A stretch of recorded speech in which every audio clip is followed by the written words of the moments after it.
afternoon, I'm Dennis Ward, and welcome to In Focus. Today we're putting several topics in focus. First, we're beginning with an update on the Gerald Stanley trial. Last week it was announced the Crown was not filing an appeal in the death of Colten Boushie. A little later in the show, we are also going to talk about the latest in Thunder Bay, where there have been calls recently for the police chief to resign. And we'll also discuss the inquiry into missing and murdered women and girls and the talks of a possible extension. We want you to join in on our conversation. Our phone lines are open. Call us toll free at 1-877-647-2786. You can also tweet us at APTN InFocus. Use the hashtag Stanley Trial for this first segment. Before we hear about the Crown's reasoning for not appealing the verdict in the Gerald Stanley case, let me introduce you to our guests. Julian Faulkner is a lawyer with Faulkner's LLP. Major component of his work has involved advocacy in human rights and public interest litigation. Most recently, Faulkner's LLP has expanded its operations to Thunder Bay, where the firm represents the Anishinaabe Nation and many other First Nations in Northern Ontario. Julian was also involved in the inquest into the deaths of 7 youth while they were attending school in Thunder Bay. We'll also be talking much more about Thunder Bay in the next segment. Joining us from our Vancouver studio is APTN Investigates video journalist Rob Smith. His latest work, Justice for Colten, debuts this Friday on APTN Investigates. Let's listen now to Anthony Guerin of the Saskatchewan Public Prosecutions about why the Crown won't seek an appeal. The evidence as presented in its entirety and on the judge's instructions was unanimously sure Mr. Stanley was guilty under the law. Larger social issues and the shape of criminal procedure were not questions for them.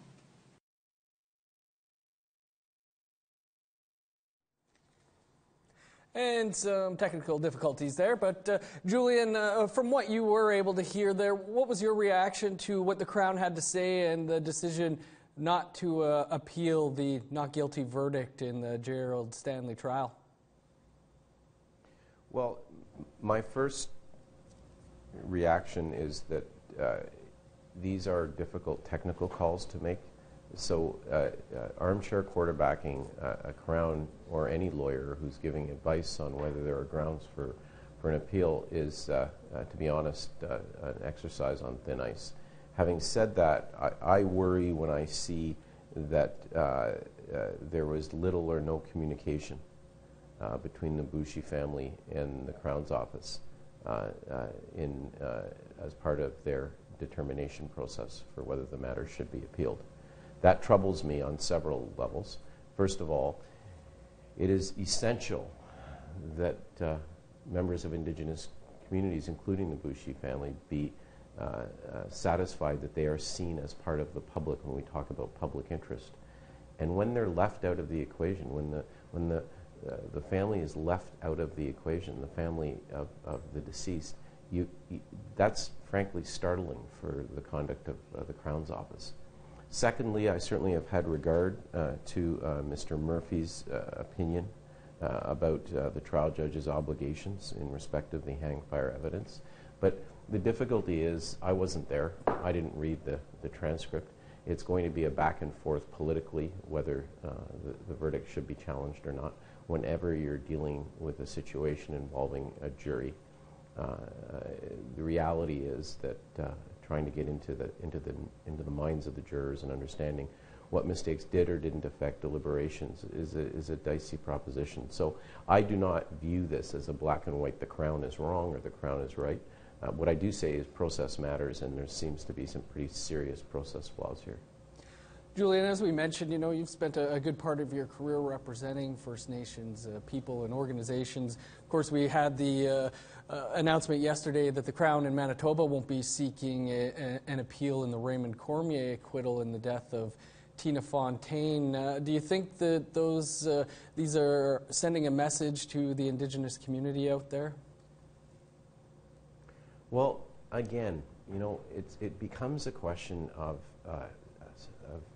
the challenge of armchair quarterbacking each of these decisions. The decisions in and of themselves may in fact have technical or legal merit. The problem is there is such a broken relationship between those responsible for administering the justice system and Indigenous families, whether we're talking now in relation to the case out in Manitoba, or we're talking about the Boushie case, that whether they get it right or wrong, there's no confidence in the work. And so my suggestion is that one of the huge focuses needs to be here on how do you build relationships, and how do you create prospect for confidence in the decision making you're engaging in, because right now that confidence is totally missing. And again, if it's true what the reports are, that there was little or no consultation with the Boushie family in the case of the Stanley prosecution, I mean, that's unforgivable. And of course there'll be a crisis of confidence in any decision making. Rob, as we mentioned, you're doing a documentary that airs later this week, on the Colten Boushie trial, or verdict in the case of Boushie's death. What were you hearing from family and from community out there in terms of reaction to the decision not to appeal the not guilty verdict? Decided to rush to Battleford just days after the verdict. It's clear from what we found out, what people were talking, that this case represented to them that we are living the white supremacist colonialist system. We're seeing it in action right in front of us in real time.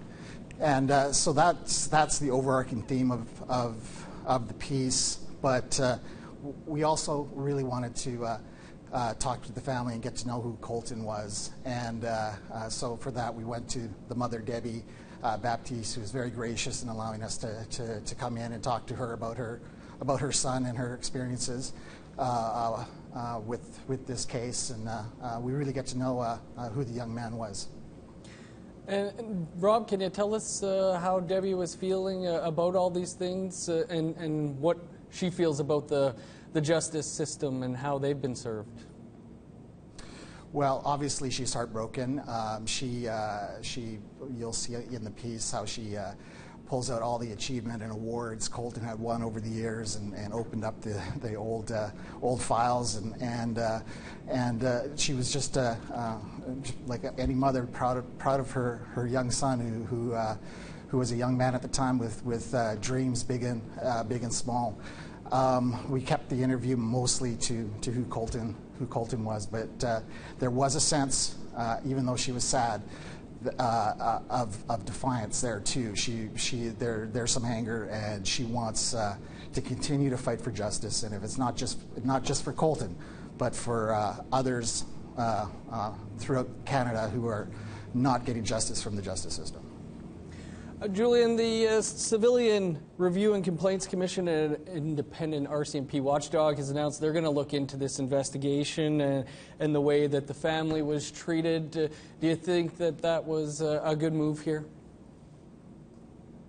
Yes, I think that what you're seeing in terms of outcry is a function of a crisis of confidence in the system, and I think it behooves authorities.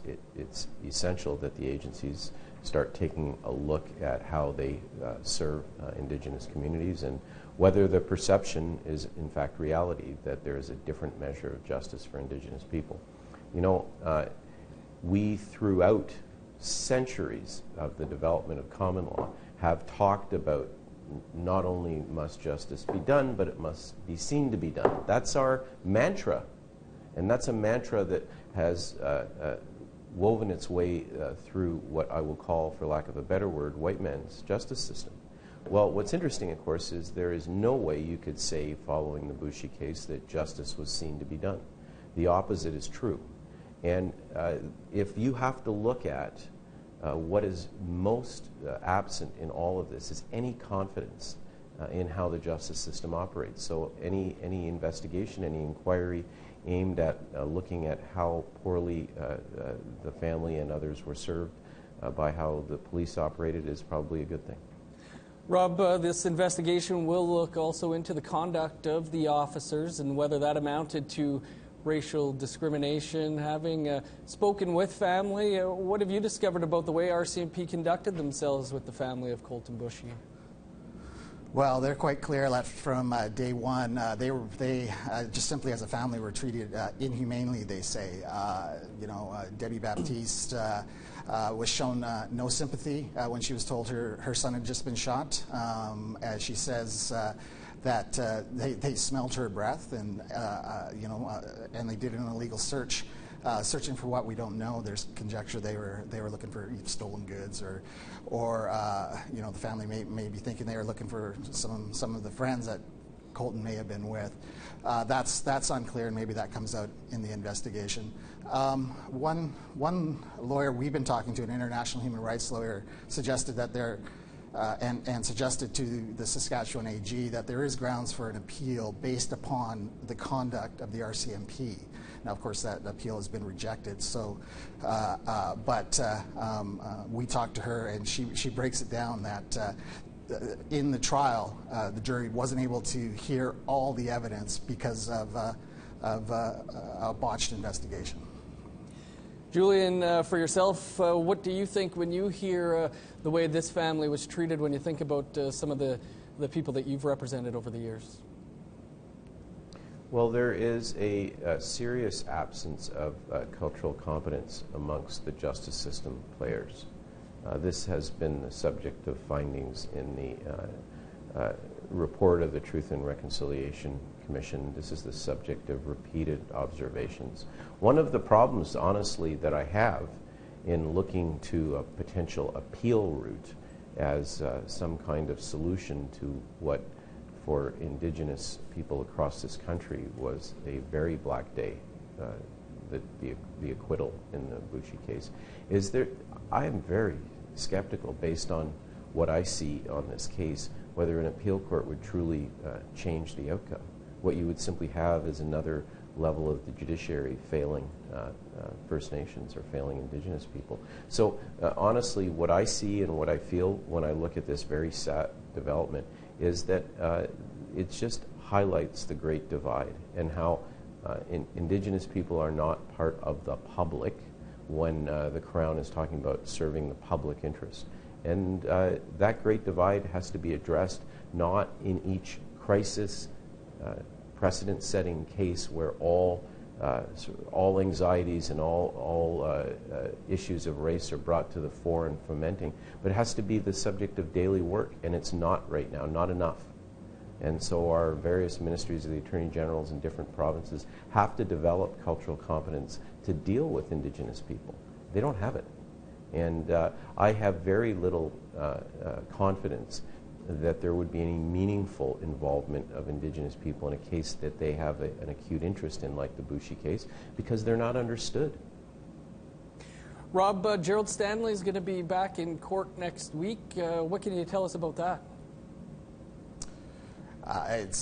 From my understanding, he is going to be going up on gun safety issues, how he handled his weapon that day. And again, interesting that we bring that up, that there are questions as to why that was not brought up, why that was separated from the initial case, his alleged unsafe use of a firearm. Julian, we're just getting a question from one of our viewers on Facebook, and it's one that many have asked, and maybe you can help us out here with it. Is the family at all able to file some kind of wrongful death suit or some kind of civil suit in this case? Yes, there would be nothing stopping them from starting a lawsuit. I don't have details about that. I've not read anything on that, and I don't have any personal or professional line of communication with the family or their representatives. There's nothing that would stop them from filing a civil suit. But I have to say that, I'm a litigation lawyer, I'm a trial lawyer, and I routinely represent families who have lost loved ones in shootings, in particular police shootings. But I have to tell you this honestly. The justice system has not particularly done well by Indigenous people. And I'm not saying they shouldn't start a lawsuit, but expecting to right this wrong through a lawsuit, I think is a pretty high expectation, and I fear people would be disappointed. I'm not saying they shouldn't do it. There are certainly grounds to do it. I mean, the defense ran at trial this notion of the delay between the pulling of the trigger and the bullet coming out. All of these issues tell us all something, that the defense was quite desperate. It worked, but what it tells you also is that there's serious liability issues, as in negligence in the use of that gun. Rob, have you heard from the family at all? Is this something that they're an avenue that they're pursuing? No, I've not heard that they're going to civil go for a civil case at all. We're got to step aside for a quick break here briefly, but Rob, before we do you mind giving us a little preview of what people can expect from your documentary this Friday? Yeah, like I said, we're focusing on the family, focusing on getting to know who Colten was, but we're also looking at the testimony of Gerald Stanley, and we get into the veracity of the hang fire, of what happened that day. One of the family members describes it as a magic bullet. This is a story of a magic bullet.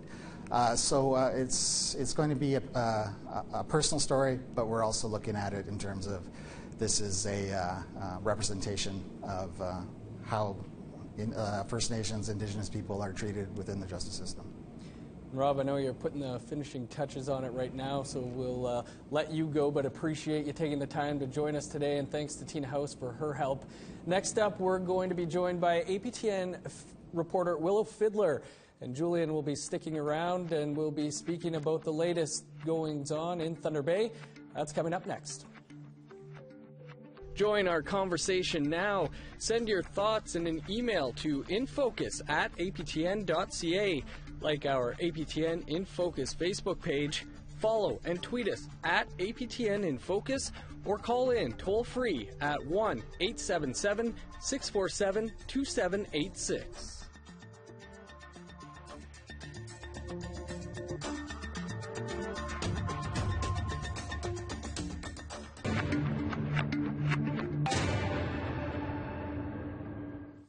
Welcome back to In Focus. We're going to go to some social media now to hear what some of you are saying about one of our topics today. Should Thunder Bay's Chief of Police heed the calls to resign? Joe Fuller said he should be fired and the mayor should resign. That's another show all unto its own. Tina, yes, he caused so much injustice to ensue with his sloppy leadership. Next up, we hear from Jim, who said, no, the chief is doing a great job. Next, Janet, who reached out to us here on Facebook saying the entire police force should be under question and scrutiny. Clearly, they have demonstrated an inability to investigate or become proactive in protecting Indigenous peoples. And finally, hear from Russ, well, he is ultimately responsible for the shoddy work and rampant racism of the force. If you'd like to add your opinion to our topic of conversation, here's how. Join our conversation now. Send your thoughts in an email to infocus@aptn.ca. Like our APTN InFocus Facebook page. Follow and tweet us @APTN InFocus, or call in toll-free at 1-877-647-2786. And before we get back to our guests, the Thunder Bay Police are again under the microscope as Ontario's police watchdog recently released a disturbing report on how the force handled the death of a First Nations man in 2015. Here is part of that story from APTN's Willow Fiddler. Leaders called for the resignation of Thunder Bay Police Chief in a press conference Monday morning, after complaints of misconduct were found to be substantiated in a report by the Office of the Independent Police Review Director in the death of Ojibwe man Stacey DeBungie. Because of all these facts, I'm here to call for the resignation of Chief Quebec. And if he refuses to resign, I'm calling for the board to fire him. DeBungie's body was found in the McIntyre River in 2015.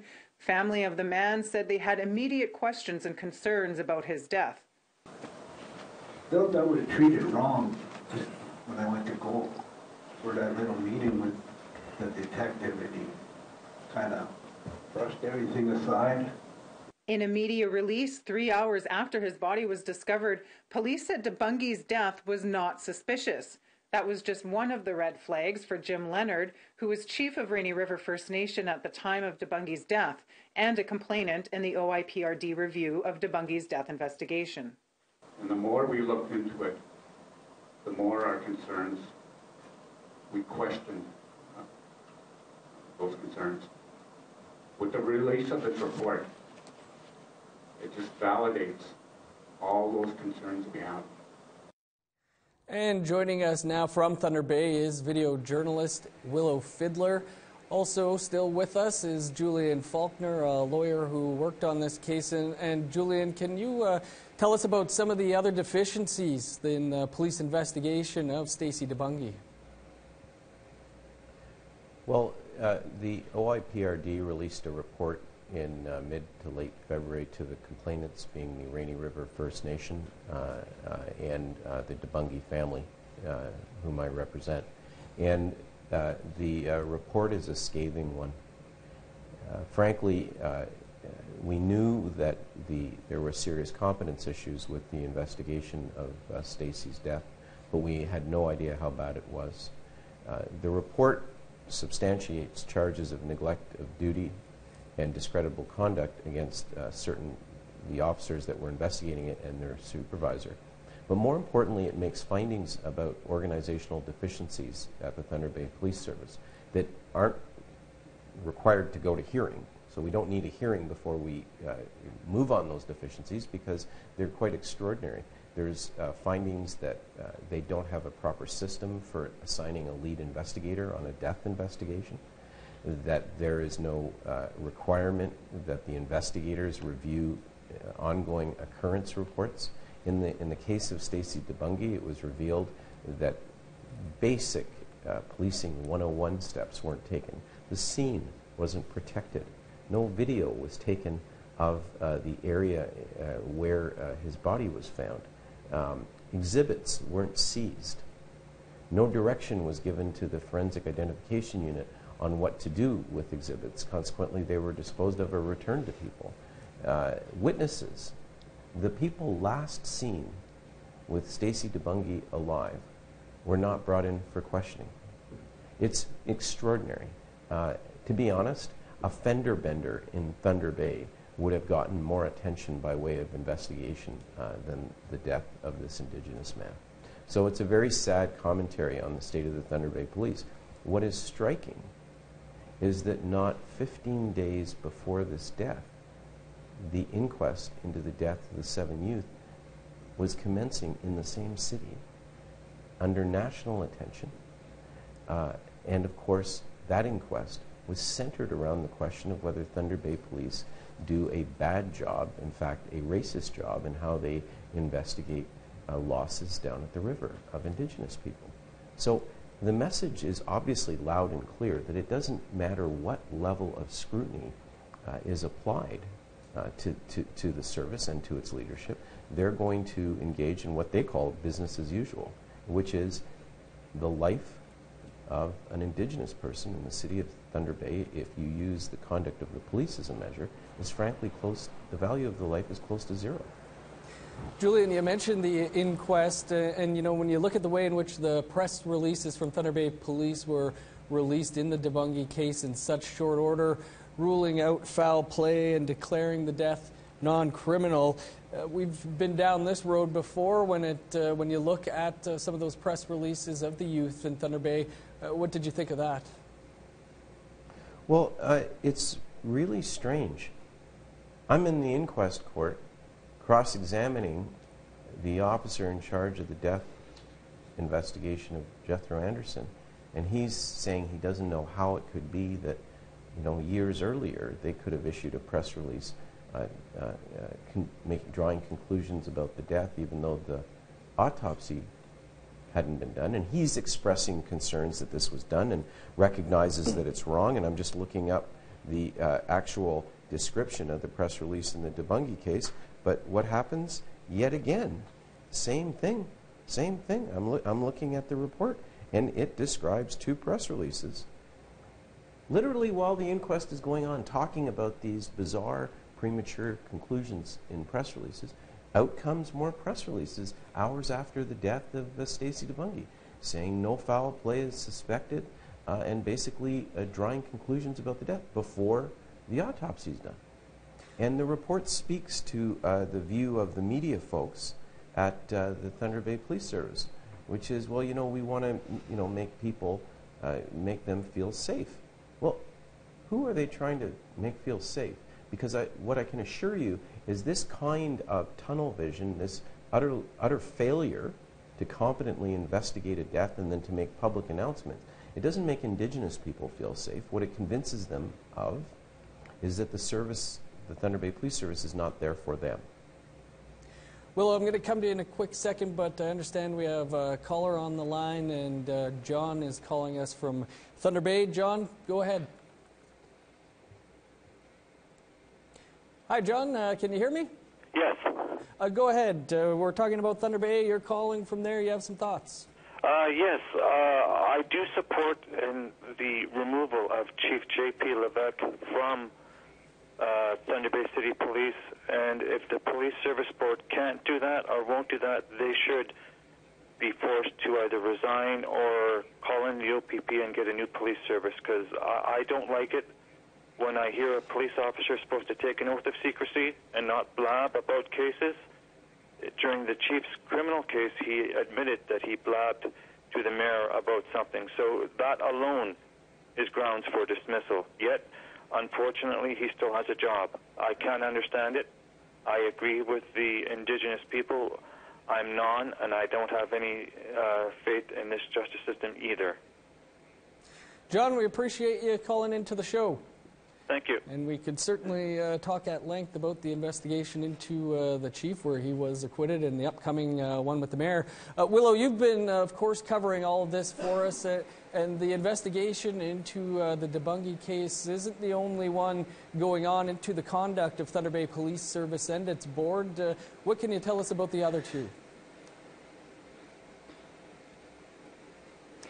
Right. Well, like you said, it's not the only investigation that's being conducted right now into Thunder Bay Police or its board. The DeBungy death investigation, the investigation into the DeBungy death investigation by the OIPRD did prompt the larger, broader systemic review that the OIPRD is conducting right now.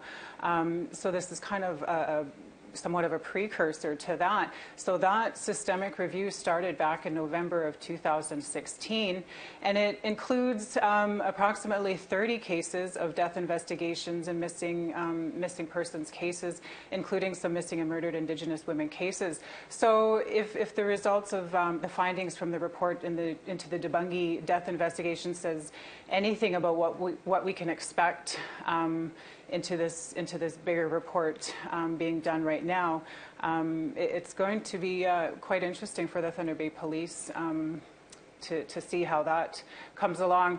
The second investigation, of course, is the one that's being led by Senator Sinclair, and that's into that's an investigation of the Thunder Bay Police Services Board. So, again, concerns that the board maybe hasn't been providing that public oversight in the best interest of the public, given all of the events that have occurred over the last couple of years. So that one, we'll be waiting for the results on that one as well, to be expected sometime this summer, I believe. Julian, you'll no doubt be familiar with some of these cases that the independent watchdog's looking into. Are these investigations overdue? They are. What I want to pick up on something that I thought was very telling that Willow said, which is that there's a concern, and the reason why Senator Sinclair is investigating the board at this point, there is a concern that the board, the Thunder Bay Police Board, may not actually be exercising its public mandate appropriately. We had one of the pictures we had running at the press conference on March 5th, just a little over a week ago, was this headline and the statement by the Thunder Bay Police Services Board following the charging of the chief that it was business as usual for policing in Thunder Bay.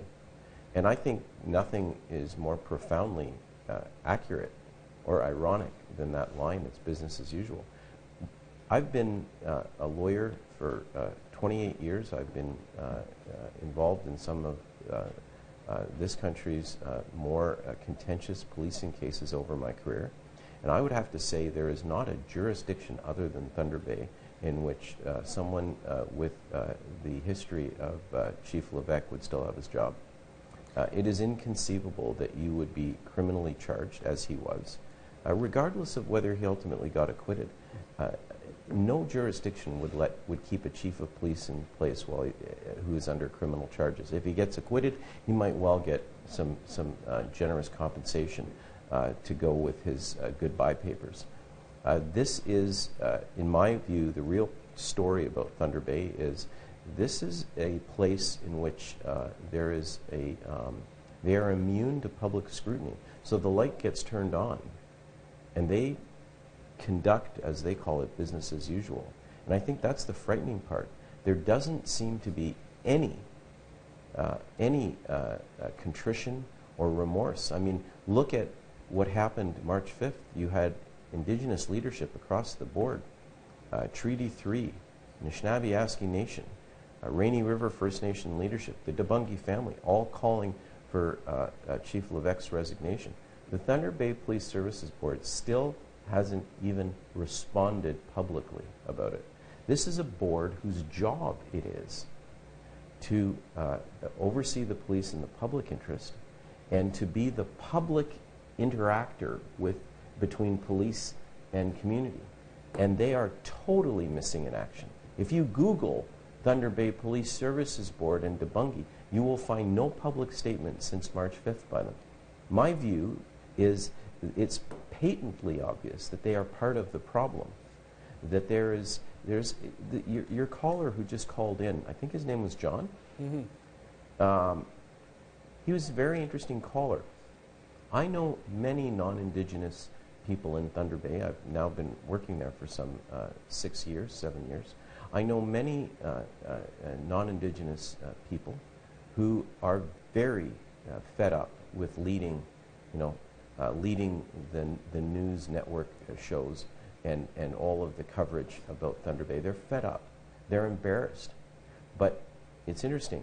They're grossly outnumbered by a strain of people who cling to a very racist way of treating Indigenous people. And so these good people in Thunder Bay, who are as poorly served as Indigenous people, are powerless to act. And it's a very interesting, difficult problem. And I guess what I have to say is that it's patently obvious that what Chief McGuinness said, the chief of Rainy River, when he said, if Chief Levesque won't resign, then the board should fire him. And if the board doesn't fire him, they should be replaced. I think we're there. Honestly, there is no evidence by anything I've seen in the last few years involving the Debungy matter that this police board understands its job. Never seen anything like it in any other jurisdiction. I was a reporter myself there in Thunder Bay for 8 years and covered city council for quite some time, and there's been nothing really but crickets coming out of there in terms of all these stories as well. Willow, another story that's been coming out of Thunder Bay in the past week, we saw the Thunder Bay police officer plead guilty to discreditable conduct over a Facebook post. Willow, you broke this story almost 2 years ago. What can you tell us about that case? Well, Constable Rob Studel pleaded guilty to discreditable conduct recently. After he made a Facebook post back in 2016. At that time, CBC had reported a story of allegations that officers had been goofing around during a cultural sensitivity training course. An editorial by the local daily paper followed that story, criticizing any merit in that story. That prompted a letter by NAN Grand Chief Alvin Fiddler, who accused the paper, city officials, and the police of minimizing or justifying the officers' actions that were alleged in that training in that sensitivity training course. So that's when Constable Rob Stoodle made his Facebook post on the paper's page.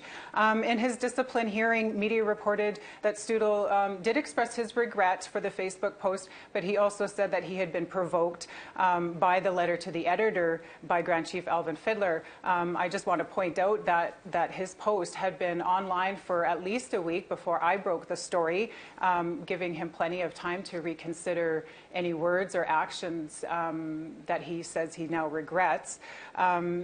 So the final decision for his discipline hearing, he will lose a week's pay, 40 hours forfeited by the officer, so he misses out on a week's pay, and he's back to work, I guess. So, you know, we've heard media reports that Stoodle is an exemplary officer. He has no previous conduct issues. You know, he's quite involved in the community. He's apparently participated in cultural sensitivity training and has worked with an Indigenous elder since. But I want to go back to his post because I think it illustrates just how, you know, you don't necessarily have to be a bad person in order to be racist or to express racist views or opinions. So the last part of his post says, let's stop giving the natives money and see how that goes. So that's just a racist stereotype, plain and simple. The notion that society can give and take natives, can give and take money from natives is based on a history of just a paternalistic relationship the government has with First Nations people. So when comments like this come from people who are in a position of power and authority, like Constable Rob Stoodle, it really calls into question what kind of stereotypes and biases do officers carry with them and project on the streets, and in these cases when dealing with First Nations people. And I think that's something that the OIPRD systemic review of the service is going to be examining, because this case is part of that review as well. You know, Willow, when you talk about the goofing around, we could go back and talk about the Fresh Breath Killer police release from a couple of years back. We never even got to the egging incidents. Unfortunately, we are out of time. So I do want to thank you, Willow, for your reporting out there and for joining us here this afternoon. And thanks to Julian Faulkner for joining us from Toronto. Special thanks to our video journalist out there, Beverly Andrews, for helping out in Toronto as well. We will be taking a quick break, and up next we'll be discussing the national inquiry into missing and murdered Indigenous women and girls and whether they deserve a 2-year extension. Stay with us.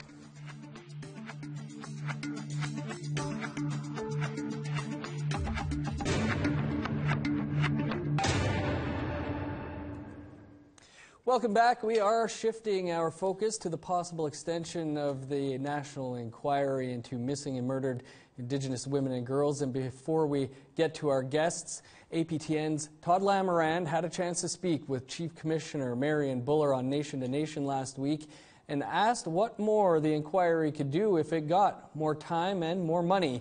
Here's what she had to say. Well, first of all, we'll be able to hear from all of the families and survivors who want to share their stories and their recommendations with us. But also it means we can do more in the way of investigating policing, investigating things like child welfare, also reaching out to marginalized women as well. It'll provide us with the opportunity to give more depth and breadth to our investigation of the systemic causes of violence. Also, it will give us the opportunity to fill in gaps in research, current research that really is important for identifying systemic racism and violence. We are now joined in studio by web journalist for APTN National News, Kathleen Martins, who has been covering the inquiry. She's heading to Thompson next week, where the inquiry will be moving to. And we're also joined by Elaine McIver, a family member. She spoke at the MMIWG hearings in Winnipeg last year. Thank you both for joining us here. Elaine, you know, we talked or heard from the commissioner there, the chief commissioner, on why and what they could do. Do you feel there should be a 2-year extension to the inquiry? At this time, no. I think they should just focus on the mandate of the 2 years and finish there. Therefore, they continue to continuously re-victimize families, survivors across this country and just leave them and go on to the next community and re-victimize even more. So if anything, I would like to see from myself, from my personal perspective, is it's just to be stopped at the 2 years because they obviously haven't done anything. They haven't done any action on any of their recommendation or anything that they've put forward to date. They haven't, complied with it. Also, if you go back 3 years ago, they went across Canada doing this process of pre-inquiry, right? Meeting family members directly affected to the issue. So here in Winnipeg, they brought 300 families into Winnipeg here 3 years ago, re-victimized them, gave them 5 minutes each, and ripped microphones right out of their hands while they were crying about their loved ones, and then going on to the next one. It was a domino effect. And if you look at 3 years ago, all those recommendations that were put forward in those processes of them going across the country, you would think that they would be putting some of that $50 million that is currently in play into action. So they have yet to do that. And then they continuously just come up with nonsense. Kathleen, you've been immersed in this process since it's been ongoing. What are you hearing from people out there on whether they feel an extension should be granted? Well, like Alea said, there are groups, major groups like the Métis Women of Canada and the Inuit Women of Canada. They speak for, 2/3 of the Indigenous women of Canada. They oppose an extension. They feel, like Alea said, they feel re-victimized when, well, some of them feel left out. Altogether, the Métis women feel left out. They feel it's too First Nations focused, the inquiry thus far. And the Inuit women say, we've been talking about this subject for 30 years, and we really don't want to see another $50 million invested in continuing what we're seeing happen now for another 2 years. We'd rather see it go into programs and doing something on the ground now, because against the backdrop of the inquiry, women are still going missing and are still being murdered. And that is pretty hard when those stories break and the inquiry is still just sort of gathering information, right? So right now, the temperature is pretty cool towards an extension. Elaine, you are one of those people working on the ground. What would you say some $50 million could go towards right now to help Indigenous women and girls?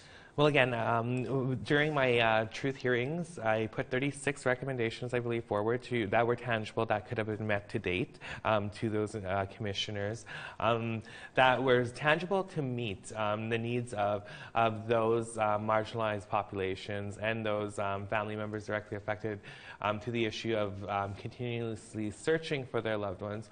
So that $50 million could have did a lot if it was on the ground in the community and pushed from the community instead of bureaucracy in the inquiry itself.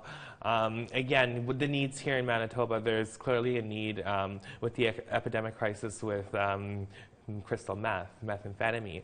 A lot of our women are on that, and a lot of them are going missing because of it. To this date, you go on social media, and there's like every day at least 10 missing women. So obviously their work isn't being proactive within the communities that it stems to say they are for the communities. It's not doing any justice, for us personally directly affected to this issue and those whom are at risk of becoming affected to the issue. Well, we haven't even heard from those women, yeah. from the drug addicted, other than your testimony, we haven't heard from survivors of sex trafficking. Mm-hmm. They've had, 11, almost 12 public hearings. We've only heard from you. Yeah. It's unfortunate. Again, moving in that direction, you need to create a safe space for those folk when you're actually engaging with them. And right now, like in the process of the national inquiry, it's not safe. And it's not a safe space for those to come forward with that. And if so, one of the things when I wanted to share my truth with the national inquiry, their legal team had tried to discourage me from sharing. So I was like, why? You know, are they trying to combine stories? And I was like, no, that's not going to happen. You know, there's two different stories here. So I can only imagine how much stories that they've silenced through the process and the duration of this year and a half that they've been just bulldozing through Canada. Elaine, you know, I guess the commissioners are saying that that's what they do. The next 2 years would speak to some of these more marginalized groups, women in jail, homeless. Elaine, you're now part of a group of about 20 families from across the country that are taking the commissioners to court. Can you tell us about that? Well, it's basically for standing. Again, you know, as we were told, we were able to have standing, but then they refused that. And also, moving forward, you know, we want to say, you know, and you can't move this inquiry without our consent, without our voices attached to it. And, you know, for us, we're just making a stance on it, and we want to be a part of this duration. We want transparency and equality when it comes to this. We're really running short on time already. I apologize, but you know, this isn't just a matter of Minister Bennett or Minister Philpott or Justin Trudeau saying, yes, here's more money, here's a 2-year extension. There's a lot that goes into getting an extension. Kathleen, can you briefly tell us about some of that? For sure. It's not just the feds that have to sign off. All the provinces and territories have to say, we agree. So I'm trying to check in with all the justice departments in the provinces and the territories. I was able to have a quick word with Manitoba's Justice Minister this week, and she said, yeah, they have a few concerns. They've written a letter, and they aren't sure that they support an inquiry at this time. And again, briefly, Elaine, is there something that could take place here that would get you behind an extension? Not at this point. Again, we need action. We need action like yesterday. You know, that's what I'm all about, is action. I'm not about sitting in a room, re-victimize families or re-victimizing survivors. I'm about action. Like, there's action that's needed, you know, across this country to champion this issue, so the numbers can actually like stop. You know. Kathleen, you're heading up to Thompson next week. Yes. What are you expecting at the inquiry there? Well, I was asking Elaine what she'd heard. She heard that some families from the capital here in Winnipeg are being given an opportunity to go up there and testify because they didn't get a chance here, and they're not crazy keen about doing that at this time. It's a big it's a big trip. But we've also heard there's been a call put out for trafficked women to come forward, and we're hoping that to hear from those women. We, like I say, since Alea testified in the fall, we have not heard from that marginalized group. We were just hearing before we went to air here that people in Thompson aren't exactly aware of this even coming up there next week. Leah, is there still a communications problem with this There's a communication breakdown. There's always been a communication breakdown when it comes to national inquiry, right? Whether it's with family members or those communities that they're going into. So there needs to be a better process. You know, they need to re-strategize and re-strategize on how they go about their business overall. And also, too, one of the things, too, moving forward, we had a conversation, is the lack of aftercare dollars that they're actually, disseminating to families. I'm still actually waiting 5 months later for aftercare, and I paid out of pocket. So, and that's something we've heard from a lot of families in a lot of cities on the aftercare. Of course, we'll have coverage in Thompson next week and more coverage on the news tonight as well from the hearings in Montreal, including an interview with Commissioner Michelle Audette. Unfortunately, ladies, thanks for joining us. We didn't have as much time as we would have liked. We never do, and that is all the time that we do have for this week's show. I do want to thank Alea and Kathleen and all of our guests who joined us today to discuss these three important topics. Thanks to Tina and Beverly also for helping out in Vancouver and in Toronto. And of course to our amazing producer Charmaine for all of her hard work week in, week out. This episode will be available with all of our other episodes as a download, as a podcast on our website at aptnnews.ca/podcast.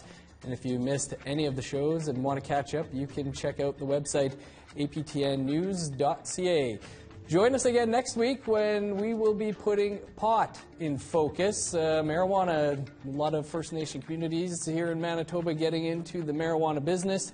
Some already in it out in Quebec area, so we'll be discussing that next Wednesday. I'm Dennis Ward. Have a great day.